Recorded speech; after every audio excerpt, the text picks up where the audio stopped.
Hello, Raptor fans. We got some good news and we got a lot of bad news. The good news is, sadly unrelated to the game, we finally got some decor going in my office. Anyway, I wish I could turn the camera and show you around, but finally got some pictures up. That's kind of nice. But yeah, bad news is bad timing. My gosh, what the heck is happening against OKC? The game's still going on up there. I had to leave. I couldn't watch.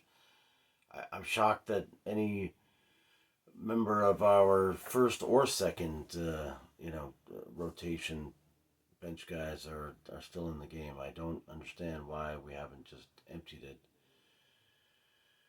Got Champagne and the rest of the gang out there playing instead of wasting these minutes because we could not do anything tonight. The Raptors were brutal. And that is one bad thing about the Raptors. When they're off, they are off. We couldn't hit free throws. We couldn't keep the ball even in our hands while we're dribbling. We were turning it over. I don't know. Were we not ready for this team? I mean, they just kept talking in the pregame that, we're the number one forcing turnovers in the NBA, and these guys are number two. Like, did Nick Nurse not tell anyone? I've heard we have the best scouting reports in the league. I don't know if anyone read them and they were just looking at the standings thinking this was going to be an easy win, but far from it. These guys were cutting. It seemed like they couldn't miss a shot. I mean, I said out loud, these guys are not missing anything, and they were shooting 68% in the first quarter.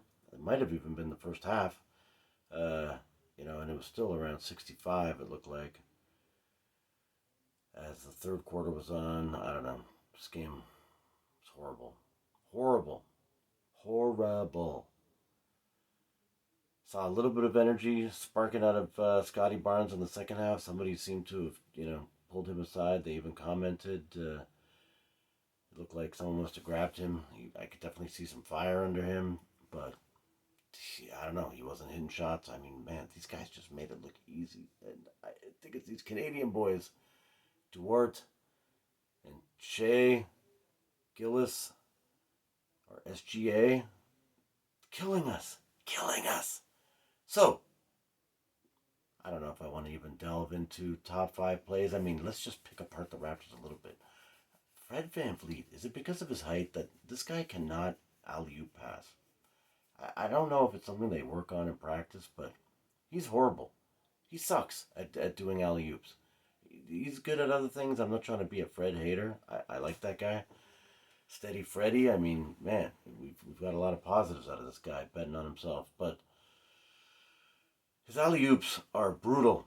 They're horrible. Like, you see Thad out there throwing alley-oops, he can hit the spot. But Fred, he either throws it too far, too soon, too high, to the side. I don't know. Anyway, he tried to hit Koloko up with one early. And that was just the beginning of the end of this whole game going badly. OG and an OB, again, I love OG. I fret about, that we were going to maybe try and trade him for Kevin Durant and he'd be included in the package and we'd lose this future Kawhi Defensive Player of the Year guy. But, man, he gets punked off at the rim. They say he's strong, but I don't know. I don't know what going up. He can't hold on to the ball. Guys are stuffing him again or knocking it away. Now, he doesn't get any calls, which doesn't help. And then at the other end, though, he's looking for calls, and I don't know. OG. Oy, oy, oy. Oh, God. Oh, brutal. Oh, pathetic. This game, anyways. Again, I hope he bounces back. We got another game tomorrow, so... obviously we missed PASCAL.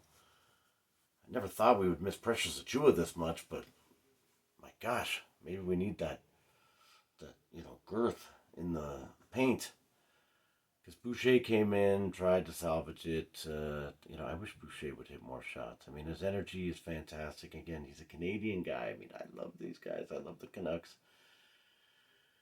Obviously, sorry to finish my thought earlier. That's what's going on with Dort and Shea Gillis-Alexander. They just get excited to play the Raptors or something. It's like they know their family and friends are going to be watching at home, so they're stepping it up. Uh, but yeah, Boucher, energy, fantastic. But could you hit a shot? Could you hit a free throw? Like, it's bad enough you jack up your threes like a maniac and you're missing those like crazy, but practice your free throws. Let's get a dunk in there. Like, man, he had dunks bouncing out. Anyway, back to the starters. Gary Trent Jr., I don't know what the heck, he couldn't get anything going. But it's not like they run any plays for the guy or pass him the ball. They're too busy trying to feed it to OG for a three, and OG was missing all kinds. I don't know. It was just a brutal game. Koloko didn't really contribute to this one either. Who started? Oh, yeah, and then Scotty. Scotty Barnes was brutal in the first half. Now, like I said, it seemed to get it going in the second half. Seemed to have even Otto Porter playing all right, actually. He hit a three and had some nice defense and hit his free throws when he got in there and hit even a couple little tight shots at the rim that he was somehow able, while he's getting fouled and going down, he's able to bounce it off the glass and get it in there. But not enough. Dad can't score. Yeah, this was horrible. Malachi Flynn comes in. I don't know, why did we draft Malachi Flynn? I mean, I sort of had some hope, when we drafted him. He got some kind of accolade. I can't remember. Was he a defensive player of the year in his division? Um, and maybe it must have been the Fred. He was getting some Fred shrapnel on him from. Red Van Vliet was one of the early nicknames I heard said about Malachi. But this guy's brutal. Maybe it's his face shield again. I'm going to try to extend the benefit of the doubt to when he's got that face shield thing off, because it's probably awkward to play with that on. So practice he probably doesn't have to wear it. But yeah, brutal. So anyway, as I was saying earlier, not going into my top five. I think that we should talk about who would we be willing to trade for Shea Gillis-Alexander. That's what's been on my mind this entire game.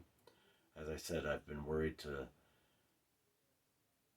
not want to trade Gary Trent Jr. or OG Anunoby for Kevin Durant. Shea Gillis-Alexander, the way he picked us apart today, the way he is so smooth and can hit a three, he can hit a floater, he can hit anything. No Raptor seems to be able to do what this guy can do. I believe that I would trade Fred, Gary Trent Jr., and OG Anunoby. And I'd still even throw in 3 first round picks. I mean, not that OKC could want more picks. They've got more picks than, anybody in the league. But, oh, look at that. I'm yawning. I'm so bored this game. Oh, it just bored me to sleep. It was so brutal. I don't know. I got to shut this thing down. Please, my subscribers are going up. So if you could hit the subscribe button, give me a like. Maybe you could comment on the background. It's not all Raptors. I'm a Toronto sports fan, and who knows if this thing. I might have to give up on the Raptors and do a Blue Jays channel. Maybe I'll do a Toronto Argonauts channel. There's probably fewer of those, so I'd have less competition out there and probably get more views. Anyways, if anybody from the U.S. is watching, they're probably even saying, "Who the hell are the Toronto Argos?" Anyways, yeah, thank you for watching, sticking around this far. Hit a subscribe, hit a like, share this with a friend.